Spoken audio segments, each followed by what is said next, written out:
নিজ উদ্যোগে সড়কের পাশে গাছ লাগিয়ে পরিচর্যায় ব্যস্ত সিদ্দিক আলী। পথচারী ও সাধারণ মানুষের উপকারের উদ্দেশ্যে তার এই প্রচেষ্টা। ২০২৩ সালে সড়ক প্রশস্তকরণ ও উন্নয়নের কাজে একসময়ের শতবর্ষী গাছগুলো কাটা হলেও নতুন করে লাগানো হয়নি গাছ। ৩৮,৮২,০০০ মূল্যে ৭১,০০০ নতুন গাছ রোপণের টেন্ডার হলেও বাস্তবে তার কোনো অস্তিত্ব নেই। স্থানীয়দের মতে নামমাত্র কিছু গাছ লাগানো হলেও তা ছিল একেবারেই নিম্নমানের। গাছগুলো পরিচর্যায় নেওয়া হয়নি কোনো উদ্যোগ, অথচ একসময় এই সড়কে দৃষ্টিনন্দন পরিবেশ নিয়ে দাঁড়িয়ে থাকত বড় বড় গাছ। দ্রুত সড়কের গাছ লাগানোর পদক্ষেপের দাবি এলাকাবাসীর। যে কোনো গ্রামগঞ্জে কি ঘরে বসতে হবে, তাছাড়া রাস্তার পাশে বসার মতন কোনো গাছপালা নেই। ৩০ বছর ধরেই এই রাস্তায় চলাফেরা করছি। এই রাস্তা দিনে দিনে বড় হয়েছে, কিন্তু ১৫০ বছরের যে গাছগুলা ছিল এই গাছগুলা আজকে আর নেই।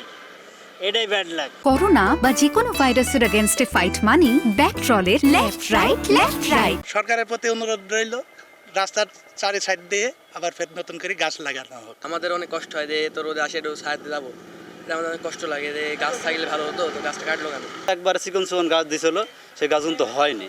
এখানে কয়েকটা গাছ আমি নিজে হাতে তৈরি করেছি গাছগুলোকে, একবারে চিকন তসা করেছি, গাছগুলো যত্ন করেছি। চলতি অর্থ বছরের মেয়াদে গাছ না লাগানোয় ক্ষোভ জানিয়ে দ্রুত গাছ লাগিয়ে ক্ষতিপূরণের দাবি পরিবেশবিদদের।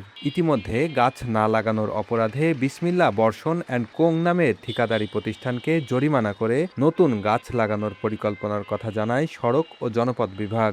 অনতিবিলম্বে এই সমস্ত শূন্য জায়গাতেই যত দ্রুত সম্ভব অবশ্যই বড় বৃক্ষ হবে, এই যেহেতু গাছপালা ব্যাপক হারে রোপণ করা এবং সেগুলো সংরক্ষণ করা, সংগ্রহ করা অবশ্যই উচিত। উক্ত ঠিকাদারি প্রতিষ্ঠানকে পত্র মারফত এবং মৌখিকভাবে অনেকবার অনুরোধ করেছি যাতে সেগুলো পুনরায় যাতে রিপ্লেস করে, কিন্তু তারা সে কাজটা করতে ব্যর্থ হওয়ায় সর্বশেষ আমরা তাদের দরপত্রের যে চুক্তি, সেই চুক্তি মোতাবেক নির্দিষ্ট সময় পরে আমরা কাজটা বাতিল করেছি। পুনরায় একটা প্রাক্কলন দাখিল করেছি এবং অচিরেই আমরা সড়কের উভয় পাশে আবার বৃক্ষরোপণ করতে পারবো। সড়ক ও জনপথ বিভাগের তথ্যমতে উল্লেখিত গাছের মাত্র 10% গাছ লাগিয়েছিল ঠিকাদার প্রতিষ্ঠান।